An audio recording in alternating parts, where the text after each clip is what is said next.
తెలుగు రాష్ట్రాల్లో 450కి పైగా రోబోటిక్ సర్జరీలు సక్సెస్ఫుల్ గా చేసిన ఘనత మణిపాల్ హాస్పిటల్దే.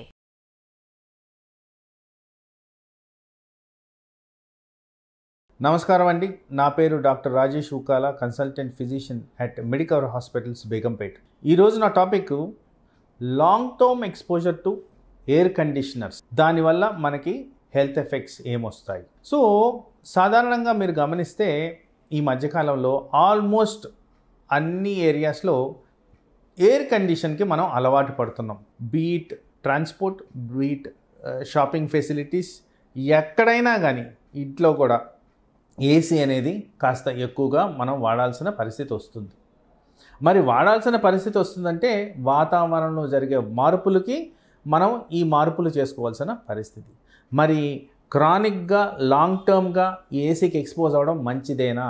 Next question. డెఫినెట్గా మనకి నేచర్కి విరుద్ధంగా వెళ్తున్నప్పుడు అది మంచిది కాదు, ఎటువంటి ప్రక్రియ అయినా కానీ. సో ఈ ఏసీకి అలవాటు పడడం అనేది కూడా మనం కాస్త గమనించుకోవాలి. ఎక్కువ శాతము ఈ లో టెంపరేచర్స్ మెయింటైన్ చేయకుండా అవాయిడ్ చేయడం చాలా ఇంపార్టెంట్. ఈ ఏసీకి మనం చేయాల్సింది ఫస్ట్ అండ్ ఫార్మోస్ట్ థింగ్ ఏంటంటే కాస్త అవుట్ సైడ్ టెంపరేచర్స్కి ఎక్స్పోజ్ అవ్వడం కూడా ఎక్కడైతే వీలైనప్పుడు. అట్లని చెప్పి నేను మిట్ట మధ్యాహ్నం ఎండలో వెళ్ళి నిల్చోమని చెప్పట్లేదు. ఎక్కడైతే అవాయిడ్ చేయాలో చేయాలి, ఎక్కడైతే ఫ్రీ సర్క్యులేషన్ ఉంటుందో అది యాక్సెప్ట్ చేసుకొని కాస్త ఎయిర్ కండిషనర్ ఎఫెక్ట్స్ తగ్గించుకోవాలి. ఎందుకు అంటే మీరు గమనించే ఉంటారు, వింటర్ సీజన్లో మనకి యాక్టివిటీ తక్కువగా ఉంటుంది, సమ్మర్ సీజన్లో కాస్త యాక్టివిటీ బాడీయే మనకు తెలుస్తుంటుంది. అలాగే ఏసీ ఎక్స్పోజర్ జరిగినప్పుడు బాడీలో యాక్టివిటీ తగ్గిపోతుంది, బాడీలో ఉన్న బేసల్ మెటబాలిక్ రేట్ తగ్గిపోతుంది, మనం ఆలోచించే విధానం కూడా తగ్గిపోద్ది, చురుకుదనం ఉండదు, లేజినెస్ పెరుగుద్ది, ఫెటిగ్నెస్ పెరుగుద్ది, మయాల్జియాస్ పెరుగుతాయి, ఆర్థరాలజియాస్ పెరుగుతాయి. అంటే నొప్పులు, కీళ్ళ నొప్పులు, ఒళ్ళు నొప్పులు ఇవన్నీ పెరిగేదానికి ఆస్కారం. తద్వారా మనం ఏం చేస్తున్నాం? యాక్టివిటీని తగ్గించుకుంటున్నాం. ఎప్పుడైతే యాక్టివిటీ తగ్గించుకుంటామో వెయిట్ పెరుగుద్ది. వెయిట్ పెరిగితే వివిధ రకాల అనర్థాలు మనకు వచ్చేదానికి ఆస్కారం ఉంది. ఇది ఫస్ట్ అండ్ ఫార్మోస్ట్ ఎయిర్ కండిషన్కి సంబంధించి మనం మాట్లాడుకోవాల్సిన విషయం. అలాగే ఏసీలో ఎక్కువ శాతం ఉన్న వాళ్ళల్లో నేను ఈ మధ్యకాలంలో క్లినికల్ ప్రాక్టీస్లో నేను గమనించింది ఏంటంటే ఎక్కువ శాతం అలర్జీ ప్రాబ్లమ్స్ కనిపిస్తున్నాయి, ఎక్కువ శాతం సైనస్ ప్రాబ్లమ్స్ కనిపిస్తున్నాయి. ఎక్కువ ప్రజెంటేషన్స్ ఎలా ఉన్నాయంటే నాకు హెడ్ఏక్ వస్తుంది. ఈ హెడ్ఏక్కి కారణం ఏంటంటే ఈ ఏసీ ద్వారా వచ్చే సర్క్యులేటరీ ఎయిర్ ఏదైతే ఉందో ఇది ఎక్కువగా డ్రై ఉంటుందంట. దీంట్లో తేమ ఉండదు, హ్యూమిడిటీ అనేది ఉండదు. బికాస్ ఆ ఏసీ సర్క్యులేషన్ సిస్టమే అలా ఉంటుంది. కాబట్టి ఈ డ్రై ఎయిర్కి ఎక్స్పోజ్ అయినప్పుడు ఫస్ట్ అండ్ ఫార్మోస్ట్గా ఈ డీహైడ్రేషన్ అనేది జరుగుద్ది. ఈ డీహైడ్రేషన్లో కొన్ని సెన్సిటివ్ ఏరియాస్ మన బాడీలో ఉన్నాయండి, ముఖ్యంగా బ్రెయిన్. ఈ బ్రెయిన్కి చుట్టూ ఉన్న ఒక పొర మెనింజెస్ అంటాం, అది డీహైడ్రేషన్కి గురి అవుద్ది. దాని ద్వారా మైగ్రేన్ కానివ్వండి, హెడ్ఏక్ కానీ వచ్చేదానికి ఆస్కారం ఉంది. ఆ డ్రైనెస్, సేమ్ డ్రైనెస్ కళ్ళకి డ్రైనెస్ ఇస్తుంది. దానివల్ల కళ్ళ ఇరిటేషన్ వచ్చి కళ్ళల్లో కంజక్టివైటిస్ కానివ్వండి, ఇరిటేషన్ కానివ్వండి, మంట కానివ్వండి, దురదలు కానివ్వండి వచ్చేదానికి ఆస్కారం ఉంది. ఇదే డ్రైనెస్ ద్వారా స్కిన్ మీద కూడా ఎఫెక్ట్స్ ఉంటాయి. ఈ డ్రై ఎయిర్ వల్ల స్కిన్ మీద అగైన్ ఇచ్చింగ్, దురదలు, ర్యాష్ రావడం అనేది జరుగుతుంది. ఇది ఒక సైడ్ ఎఫెక్ట్.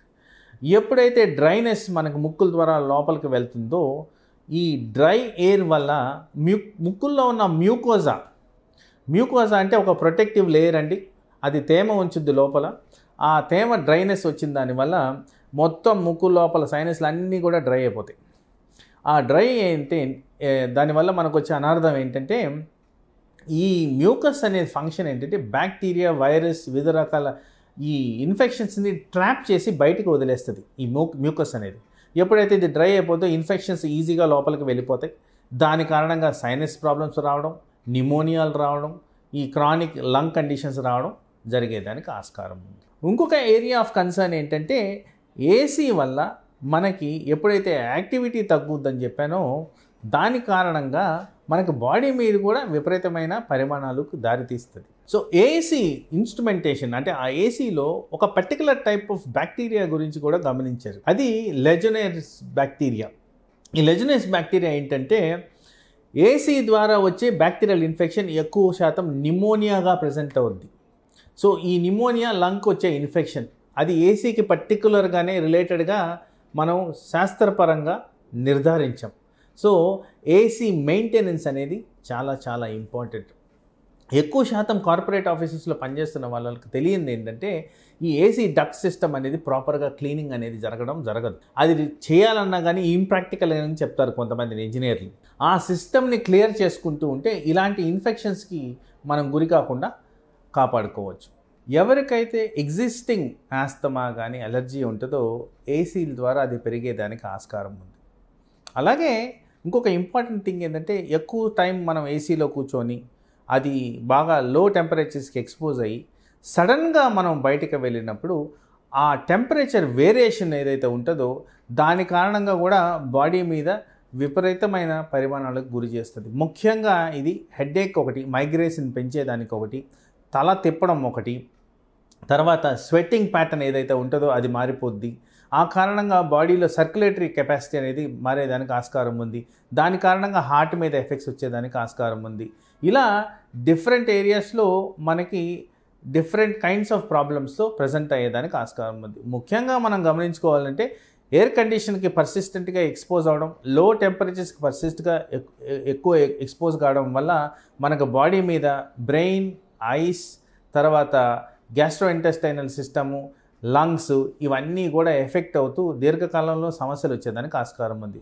సో నా రికమెండేషన్స్ ఏంటంటే లో టెంపరేచర్స్ మెయింటైన్ చేస్తూ ఐడియల్గా అరౌండ్ 24 degrees అలా మెయింటైన్ చేస్తే బాడీకి కూడా అది కరెక్ట్.